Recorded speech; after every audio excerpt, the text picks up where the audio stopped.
Greetings, salutations, and welcome to Outside the Sheds. I'm your host, Corey Jackson, the Shedadamus, your tour guide on this week's episode of the Lifestyles of the Rich. Wait a second, I got caught up on myself there for a second. Yes, there's some rich people, but this is the lifestyles of the rough and rugged. This is Outside the Sheds. Welcome, Shedheads and listeners, to the new episode in the bunker over here in the United States of America. Shedheads, I hope your beginning to the new year is going well. I know we're only a couple weeks in, so it can't be that bad yet, right? I know so many of you have been thinking that 2022 is going to be it is our gateway to greatness. We're going to get out of these doldrums and we're going forward. Cool. Hope that's going well for you. We're 2 weeks in. Hopefully you've plotted your mission. You've plotted your destination. I hope you've got a good crew on board with you to get this thing accomplished. I'm doing fine. Your Shedadamus is doing well. I don't know if I told you guys that Mrs. Shedadamus went online, I guess. There's a guy that I followed on Instagram who actually does incredible clay carvings, right? He does celebrities. Well, my lovely Mrs. Shedadamus found this guy, sent him pictures, had been in contact with him, and for Christmas, a late Christmas present, because it came in a little bit later, because it came from overseas, there, in front of me, is a clay version of myself wearing actual clothes that I own, from the shoes to the t-shirt to the headphones that I wore when I was at a Sharks game and did a halftime segment. It was awesome. I couldn't believe it. I was speechless, but I'm telling you, she's dangerous. Mrs. Shedadamus is dangerous because she's always listening, she's always paying attention, and she doesn't think like she cares about anything that I'm saying or going through.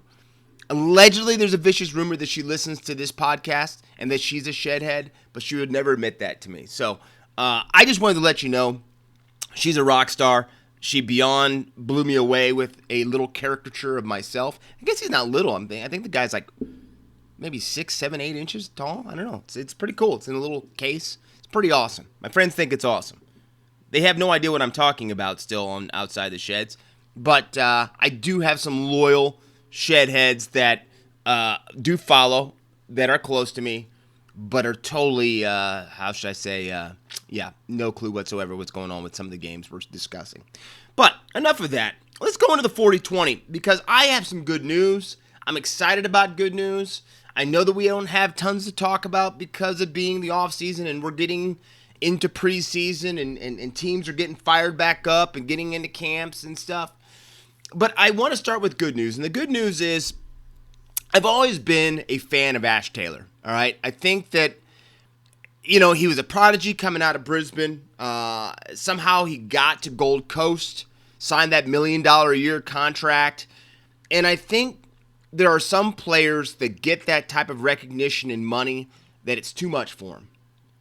All the limelight's on them. They're expected to carry that team. They're expected to step up every moment of the day. And it's too much for some guys. Especially at some of the age you have to think about some of the players in the NRL and the AFL are. They're a lot younger guys. I'm saying they don't go to our college system. They don't go off to 4 years or 3 years if you're, a top-notch collegiate athlete and if, college football player, basketball, whatever. There's none of that. So these guys are hitting the ground with full-grown men by the time they're 17 or 18.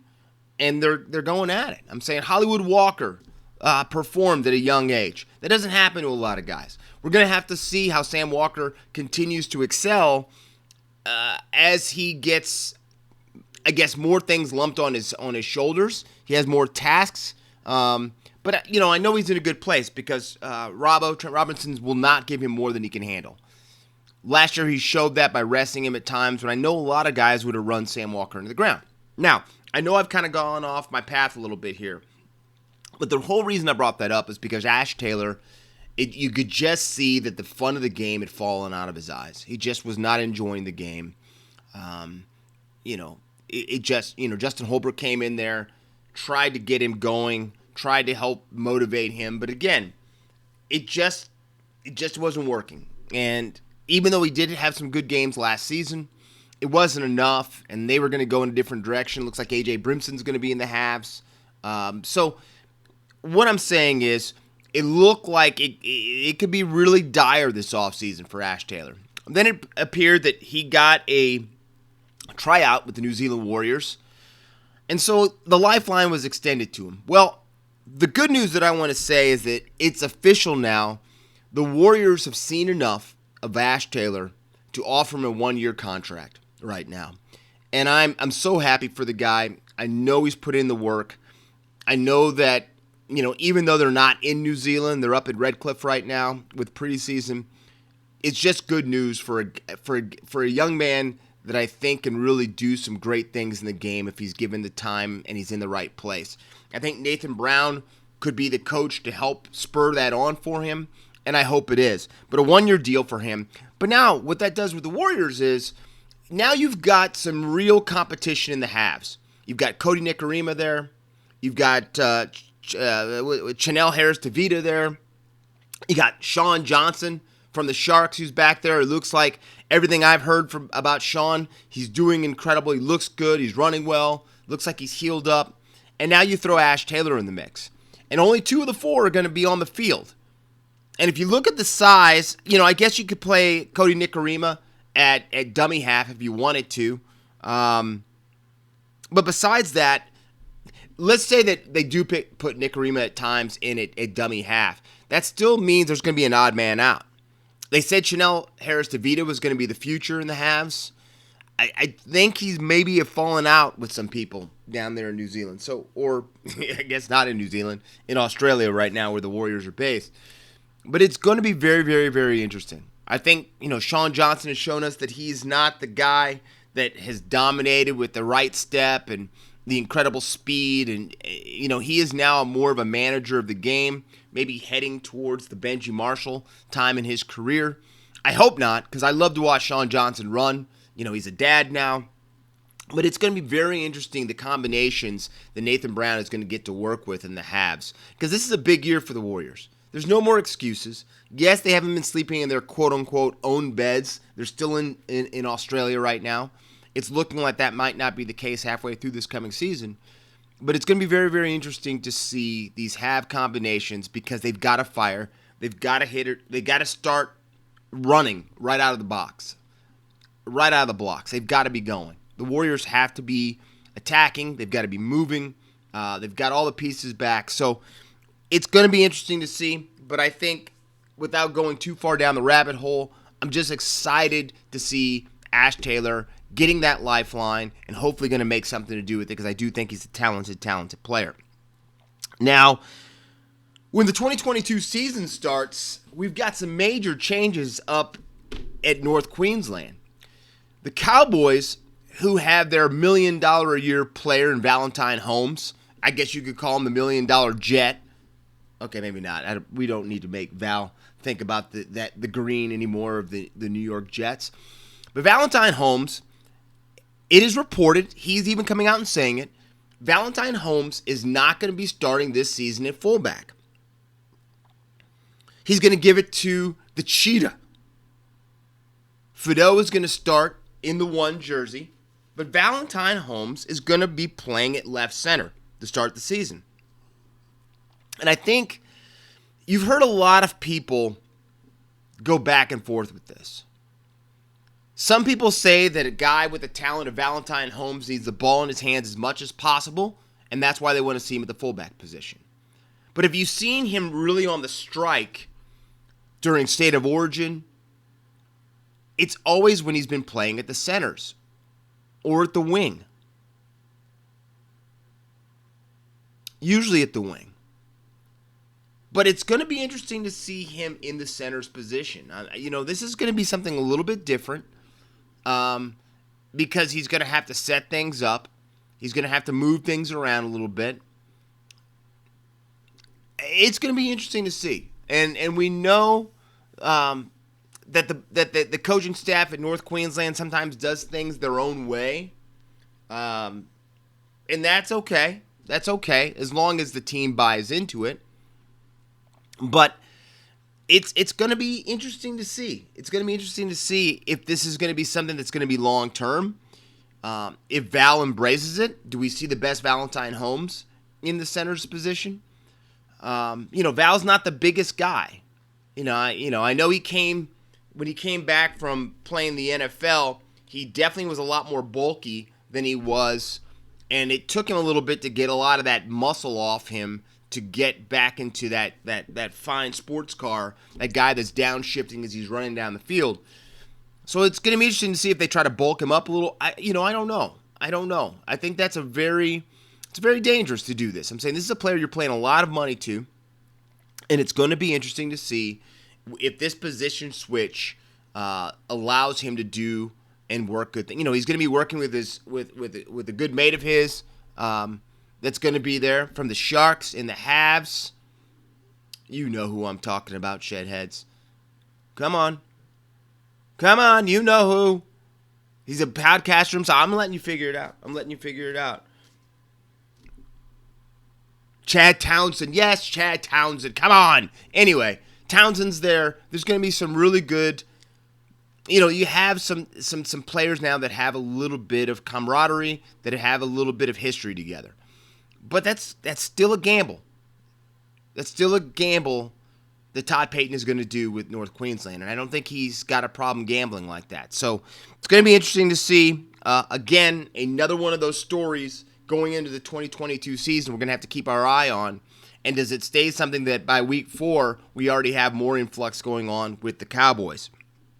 Now, the West Tigers have really been doing some moving and shaking. They've really been trying to stay aggressive in bringing players in. Now, the problem is they're not bringing any type of key marquee players besides Jackson Hastings and Gildart from the Super League. That's about the only, I know Dane Lowry came over last year, blah, blah, blah. I know. But I'm talking about, Peachy. Yes, I know. But what I'm saying is guys you could say, my God, that's just going to change all their stocks. Buy Tigers. They've got a lot of guys that they're bringing in that really have not made a full name for themselves, but have a lot of potential. And this continues because they've just signed Newcastle Knights utility Starford Tau, who can play wing, center, and fullback. So he's versatile, which is something that I think that Sheens really likes. I guess Madge really likes that. He's been preaching defense. But this is a player that got 20 games with the Knights and scored 11 tries. That's a pretty good strike rate. Now, I don't know what that's going to mean in the long run. And I just don't know what the Tigers are going to look like. I don't think anybody knows what the Tigers are going to look like. What is Madge going to bring out of these boys? And we don't know. It's going to be interesting to see. But again, they're staying aggressive in the market and bringing in, I think, some key components and pieces that could help them down the track. And we'll see. Again, this is preseason, right? We're just trying to make everyone excited that maybe your team has a chance to do something. And then maybe not. But again, at least the Tigers are trying. And you guys know Jackson Hastings, one of my favorite players. I think he's going to do some really good things with the Tigers. The question is what his camaraderie is going to be, his cohesion is going to be with Luke Brooks. Now we go back to the Warriors. I can't stay positive this entire time. I know you guys have gone through and gone to 2022. I know you guys have gone on and you're kind of thinking this is going to be so much. We're still in the same place. Just because you drink some extra bubbly on December 31st, you don't wake up the next day and everything's better, right? There's still things that we're dealing with right here. And it continues because back to the Warriors camp, Nathan Brown has come out and declared that 2/3 of the Warriors roster right now has tested positive for COVID. Now, he said most of the players are double vaxxed, and the ones that aren't double vaxxed have already received one dose of the vax. But that's an incredible strike rate. And like I said, none of us fully know what our lung capacity is going to be like, how we're going to feel. Now, with these guys being vaccinated, we expect them to be able to turn it around and hopefully be coming out of the sheds, looking good, getting back on the practice field and going. But there's always that chance that this could have some lingering effects. There's people that have long-term COVID effects out there, okay? So it's going to be interesting. I know that means they're not able to train at 100% like they'd like to right now. But again, we've got another team that has got COVID situations. And we had some last week when we were talking. And as we go in, on the mark, we're going to find out there's another team in the AFL that's having that as well. Shedheads, no matter what we say, this is the reality of the world right now. And just take care of yourselves and be smart, all right? Now, as we go on the mark, again, things are just changing so much in the world. None of these stories should surprise us. But Collingwood defender and Irish import Mark Keane has called time on his career. The young man went back to Ireland and for the holidays, and he was supposed to be back at training with the Magpies the beginning of the year, and he just didn't have it in him. He just didn't want to leave his family. He just didn't want to come back. And again, coming back to the restrictions that some players and some teams have, I don't know if this is a vaccination thing that is going on here. Maybe he didn't want to get vaccinated. I don't know. It's teams nowadays are just going to keep things quiet. They're going to keep things in-house, which to me, this has not ever been a political issue that has been turned into a political issue. This is if you're sick or if you're not sick, okay? Because I think we're past the point of saying COVID's a Democratic hoax, right? I think at least some of us are smart enough to now say that that's not the case. I don't know if that's all of you.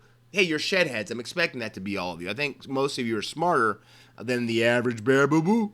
But what I'm saying is this young man has decided not to come back and continue his career in the AFL, or at least during this current time.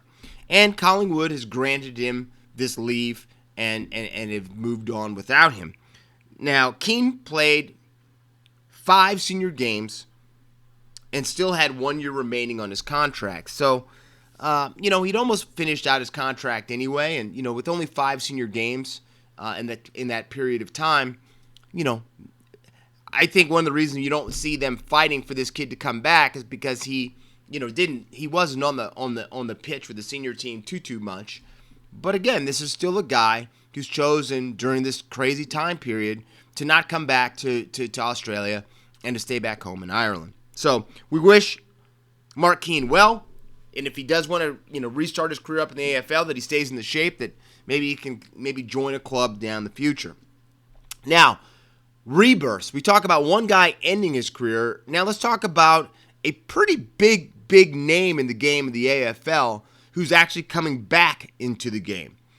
And that's Essendon legend James Hird. I think all of us who know anything about the AFL know about the game of footy, know about James Hird. We know about the situation in 2012 that he was involved in the Essendon Bombers and the supplement scandal and all of that. We know that he kind of really took the stick for probably something that he wasn't 100% culpable for, I guess you could say. That it wasn't all of his ideas to do all of this, but it did, heads get chopped at the top, and usually big heads don't get chopped at the top. It's 2 or 3 down, and that's usually the head coach, and that pretty much brought the end to James Hird's coaching career with the Essendon Bombers, a club that he loves, a club that he played incredibly well for, But James Hird has reappeared. He's reappeared because he's officially joined Greater Western Sydney, the GWS Giants, is a part-time advisor to the club and to the younger players.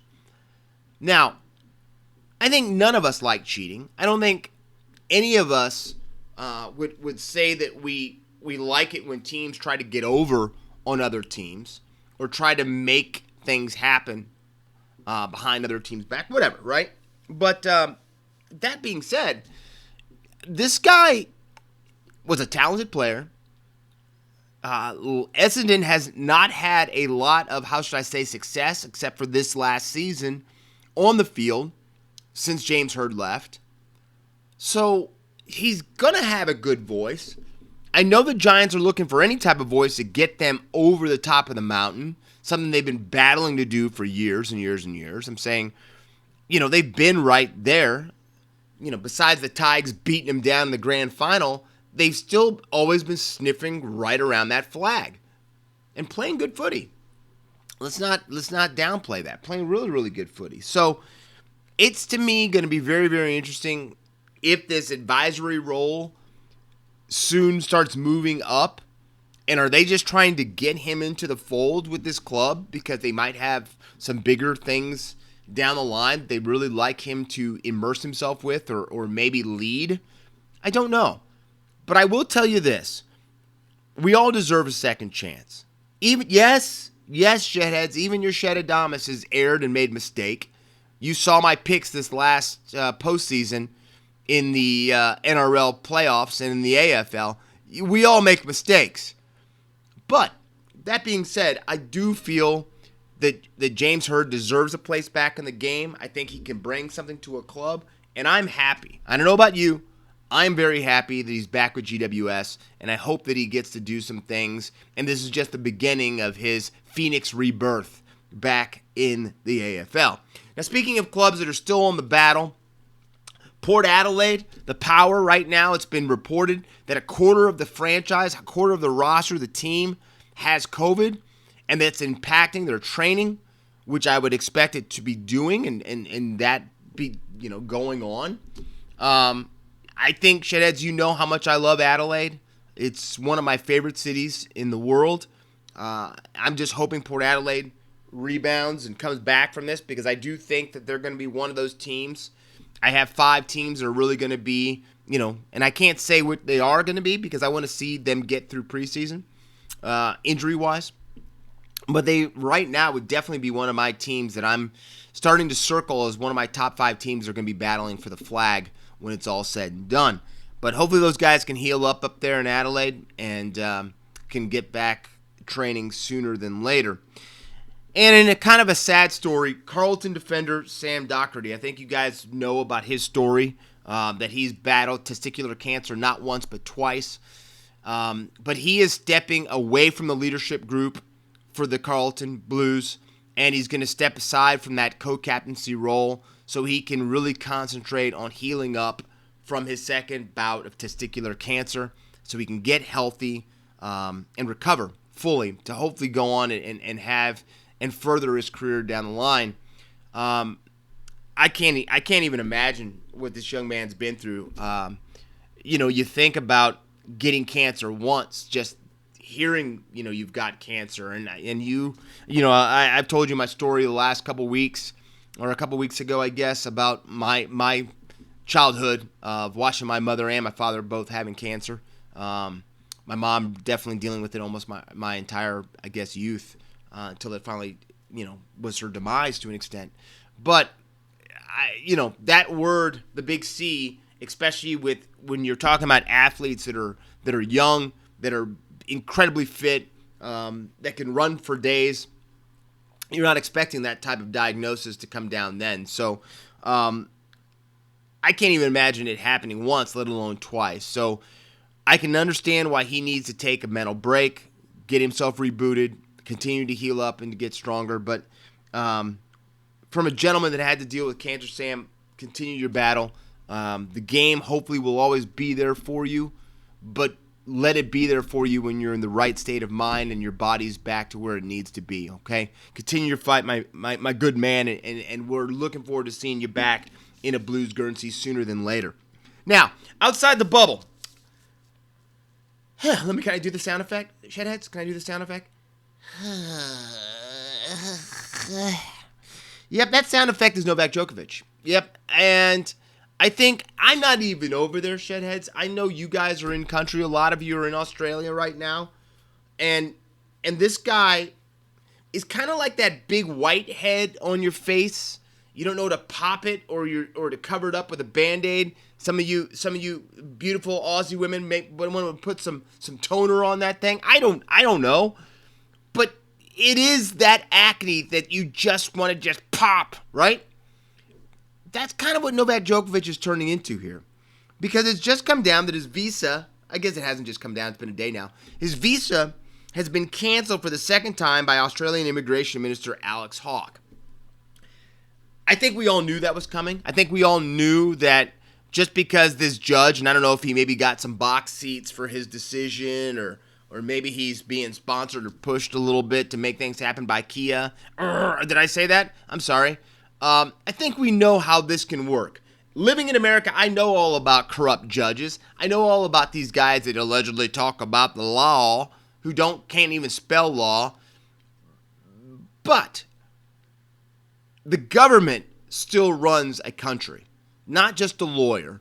They'll try to make your life difficult in the country, lawyers will. But again, let's not talk a lot. Let's not even mention that. But it is good to see Australia double down, say this is how our country is.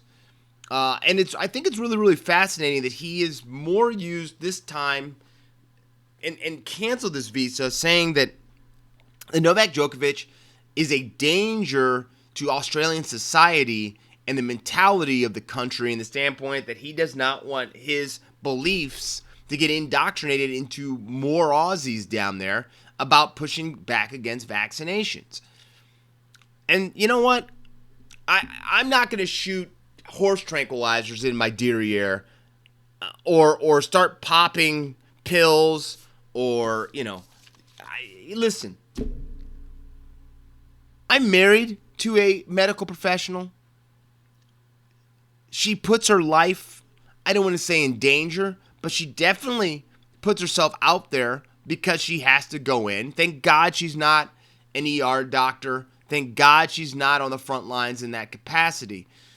But she does have to deal with people that need to be, taken care of in a medical field. And like I've told you over and over and over again, I'm vaccinated, double vax, boosted, all that type of stuff, right? Got no problem with it. Matter of fact, my third arm looks incredible. It's a lot stronger than my other two arms. Joking, shedheads. But what I'm saying is, I do this for the greater good. I don't know what Novak Djokovic is kind of a kook anyway. We all know that. He does things his own way. Boris Becker, his old coach, who he coached him for 3 years, said that Novak needs to get his head on straight and maybe change the way he does things. Because if you think this is going to stop with Australia, you're crazy. The French Open, the Aussie Open, who knows what America is going to be doing by then? It could be on fire. Who knows? But the French Open and the Australian Open, let's be honest, they are watching, the French Open and Wimbledon are watching what the Australian Open are doing right now and how they handle this situation. Because I think they could be coming out and saying everybody needs to be vaccinated again to get into our tournament. And I think that this could mean that Novak Djokovic, unless he has a change of heart and gets vaccinated, and I would check those papers 12 times with heavy microscopes and magnifying glasses to make sure that everything's just, how should I say this, done properly, all the T's are crossed, all the I's are dotted. Because Novak, he's been a little bit sketchy, if you know what I mean. But I think this could come down to these tournaments passing these type of entrance qualifications these players are going to need to do. And I think that this could lead New York, who is a state that's very, very strong. Ask Kyrie Irving about possibly vaccination and all the vaccination stuff. But it's going to be interesting. It's going to be very, very interesting. And I'm curious to see what fully happens. Because I think what's going to happen is, even if his lawyers, who are already trying to fight for him, even if they try to get things done, I think why Alex Hawke may have done this is to make it very difficult for Novak Djokovic to be able to get things through the courts to get him approved for him to play in a couple days at the start of the tournament. And I think once he has to default or can't play or take the court, I think that is going to, quote-unquote, bring an end to his Aussie Open. The question is, if he gets deported, there is a chance that he could face a 3-year ban from the country, which we could say could be the end of Djokovic's career in Australia. Unless he's going to try to do a Federer. His body is in great shape. We see that we haven't seen the big downturn yet, besides Medvedev beating him in New York at the end of last season, the final Grand Slam.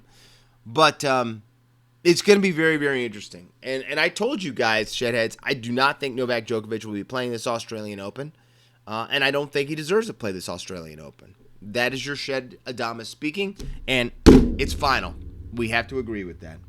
So, I was going to do a story about the NBA, how the NBA is now gone down that road of not caring about players' health, safety, the people that are in their lives, and it's all about the money now. But you know what? I just don't have in my heart to talk about it. I just don't. Look the story up, but the NBA is going to try to get rid of doing any type of checking on vaccinations. And if Shedheads, you don't think that's anything about besides money by Adam Silver and his cronies, you're crazy. And it's really sad because I really thought Adam Silver really was different. But what am I thinking? They're all the same. The only thing they all care about is appeasing the owners, making money, signing TV deals. That's all they care about. That's all any of these franchises care about. The only one I'm going to stop myself are the ones that I love, the NRL, the AFL, and the NHL. Because Canada is not down with a bunch of stuff. America, they wouldn't even be testing if they could help it. Canada's the thing that makes the NHL stay on brand and say, no, you can't come in my country if you're not vaccinated. So, going to be very, very interesting to see. But like I said, I'm not going into deep in that story. You can look that up. NBA, once again, succumbing to the mighty dollar. What I do want to talk about that does interest me is let's talk about some of these NFL games, because we know the playoffs start tomorrow, 3:30, Raiders in Cincinnati against the Bengals. The Bengals. I love them. Walk like an Egyptian. The Bengals. Oh, whoa, Bengals? Oh, I'm sorry. Bengals. A tiger. Yes. That was a joke. Anyway, the Raiders, Carr, the boys, the silver and black going into Cincy. Very much an interesting game. We saw what the Raiders did. What did I tell you, Shedheads? I told you to tune in to that Chargers-Raiders game. I said it was going to be dynamic. And guess what? Who was right again? It was an awesome game. I loved that the Raiders didn't take a knee. And how should I say, as a Pirate, they put the Chargers to the sword right at the buzzer. Beautiful. Let's keep that hate going. Hell week. Chargers, Raiders. Great job, Raiders. Anyway, let's talk about the game tomorrow at 3:30. I am taking the Raiders, and I know everyone's saying the hot team right now is the Cincinnati Bengals. I just think the silver and black getting into the tournament, getting into the postseason the way they did, I think they're far from being done, and I somehow think the Raiders are going to go in there and they're going to beat up on the Bengals and get a victory. That's tomorrow at 3:30 here stateside in the afternoon. The evening game, a game they're talking about that could be in the single digits in Buffalo.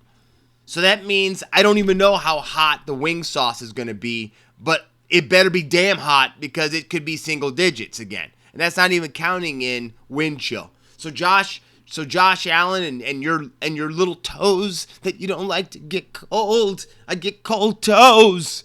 Josh Allen, you might want to put on some thermal socks because it's going to be cold. And you better not lose to the Patriots or they're going to be talking about you up in Buffalo. But that's the game. The hoodie and the Patriots going to Buffalo to take on Josh Allen and the Bills. And guess what?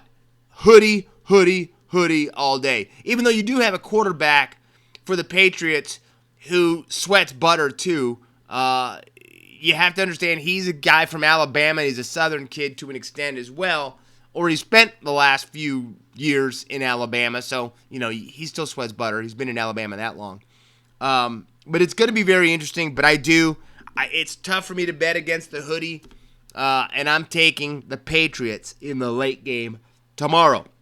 Sunday, we've got 3 games, and the first game starts off Eagles against the Bucks. And if you remember a few weeks ago when these two teams tussled, the Bucks got out to a pretty big lead, and the Eagles started to chase them down. And they started to chase him down, and they got within 5 or 6 points right before the end, but time ran out on them. I am going to take the Eagles in this game. I know you guys are blown away. I know you guys are saying Tom Brady, but there is they've got a COVID outbreak going on in Tampa. The Eagles are pretty much healthy and rested. I think they're going to go in there. They're going to pound the rock. They're going to run the ball. They're going to control the clock. And they're going to keep it out of Brady's hands as much as they possibly can. And they pull the upset off. I've got the Eagles beating the Bucks tomorrow at noon in Tampa. Next, 3:30. Niners, Cowboys, Dallas, Jerry World. I'm going to come out and say it. I don't try to hold anything or hide anything from you shedheads. I am not a Cowboys fan. I've never been a Cowboys fan. I was born in Maryland. That means that that's not cowboy country. I don't like the Star. I know my father-in-law loves the Star. I don't know why he's from New York, upper state New York. That's something else. But what I will say, Jimmy G, the guy that looks like he should be, I'm not saying that, I almost said something. The guy that looks like he's a model. There we go. Let's just say it that way. Jimmy G and his little chin, I think, are going to go into Dallas, and they are going to beat Dak Prescott. And I like Dak. Unfortunately, Dak still has a star on his helmet, so that means I don't like Dak. I think the Niners upset the Cowboys and, again, get everybody rumbling. But the good thing about this, think about this for a second. Take a step back. Let's sit down and talk about this. The great thing about the Cowboys losing, the game will be over with tomorrow by 6:15, I'm guessing. That's roughly when I think it'll be over with, 6:15-ish. By 6:30, the Cowboy fans will already be talking about how they're going to win the Super Bowl next year. So there you go. Why does it matter? They're already going to be seeing themselves as the 2023 Super Bowl champions. So, Cowboy fan, who cares, right? You're going to be the champions next year.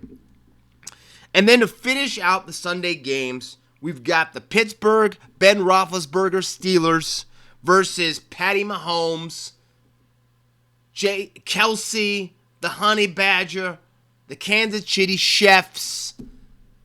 Well, that's just, we're talking about Andy Reid there. The Chiefs to everybody else, Chiefs to Andy. The Kansas City Chiefs, 7-15. What a tussle. Is this going to be Ben's last game? Or is Patrick Mahomes continue his march to win his second Super Bowl in 3 years? Very interesting. Very up in the air. I want to say the Chiefs easily, but it always scares me when there's a team that nobody's giving a chance to. And nobody's giving a chance to the Steelers to win this game. And it worries me. That worries me. Because I know how prideful an organization the Pittsburgh Steelers are. I know how prideful Mike Tomlin is, their head coach. And I know how prideful Ben Roethlisberger is, who doesn't want his career really to end. Yes, he's only throwing 3-yard outs every other play. Okay, every play. I'm sorry about that. But the real question to me, your Shedadamas, is this. Do they have enough Steeler magic in this postseason to pull off the upset of the first round of the playoffs? I don't think they do, but I'm going to be definitely watching. I'll have my Chiefs and my Steelers hat in front of my television because you got to set up the mood, got to set up the ambiance. That's what will be happening. But I'm going to take the Chiefs in the nightcap on Sunday. And then, for the first time ever in NFL history, we get our first Monday night playoff game. That's right, shitheads, I said it. Our first Monday night football first round playoff game. And it isn't just a playoff game. It's the hatred of the Southwest. It is I almost called him St. Louis. Sorry about that, St. Louis fan. It is the Arizona Cardinals, not the St. Louis Jim Hart Cardinals. The Arizona Cardinals against Matt Stafford. I can't believe I'm in the playoffs for the first time in 82 years. And the Los Angeles Rams. And guess who I'm taking? Am I taking Murray or am I taking Stafford? I know Stafford looks like he fits in his helmet a little bit better. He doesn't have little stuff kind of bubbling out of the side of his helmet, out of his face mask. But guess what, shitheads? Not betting it. I will not bet Matt. I said this to my friend, and I'm going to go off on a tangent here. Matt Stafford, I've been watching since he was quarterback at Georgia. Yes, Georgia fan, I know you're still hungover from winning a national championship. Just be very grateful that all of Alabama's wide receivers went down with knee injuries. That's all I'm saying with that. But congratulations, Georgia fan. But I'm talking about another dark time in your past. And that is the all blackout game for the Georgia Bulldogs when they were going to take on Alabama again. And this was going to be the year that the Georgia Bulldogs were going to beat Alabama. Right? They had Bama going into Georgia. So what they did was they came out in a blackout, all black unis. They changed the Georgia helmet to silver. And everybody said Matt Stafford is going to just show up. We're going to show you why Matt Stafford is the quarterback to be taken this coming draft. The guy's got a howitzer for a right arm. Trust me, they are in trouble, those Alabama Crimson. They're in trouble. And guess what happened? Guess what happened? Matt Stafford got shown to the whole world what Matt Stafford is. He's got an incredible arm, but he does not win the big game. He does not win the big game. And guess what's going to happen here on Monday night? The Arizona Cardinals are going to beat the Los Angeles Rams and again keep that legacy of Matthew Stafford. Instead of being a Hall of Fame quarterback, we're talking a Jeff George quarterback. Incredible arm. Thank God he doesn't have that Jeff George mustache or a mullet. But, again, the legacy's been set. And you know what? Matthew Stafford is a good guy. I've never met him, but I've watched and followed a lot of the things he's done. He's educated himself on social issues.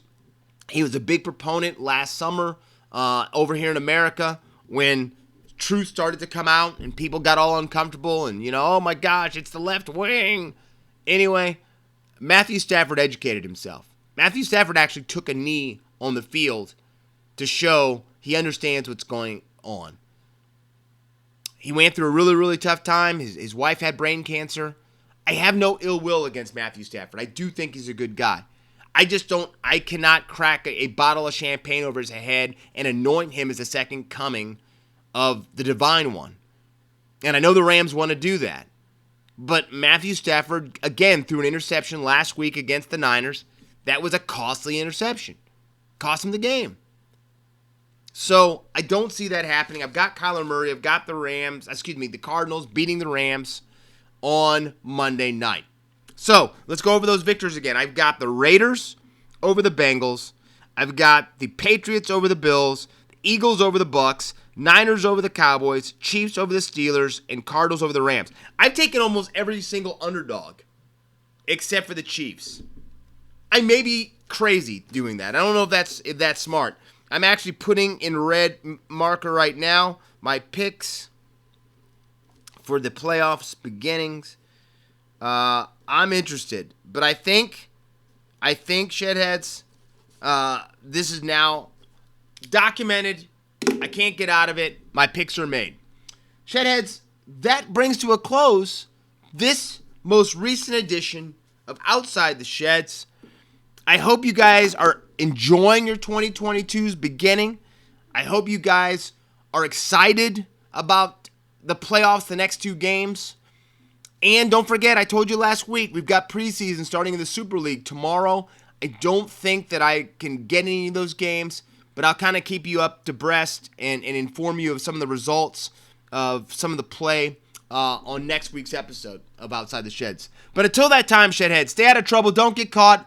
This has been Outside the Sheds. I am your host, Corey Jackson. Until next week. See ya.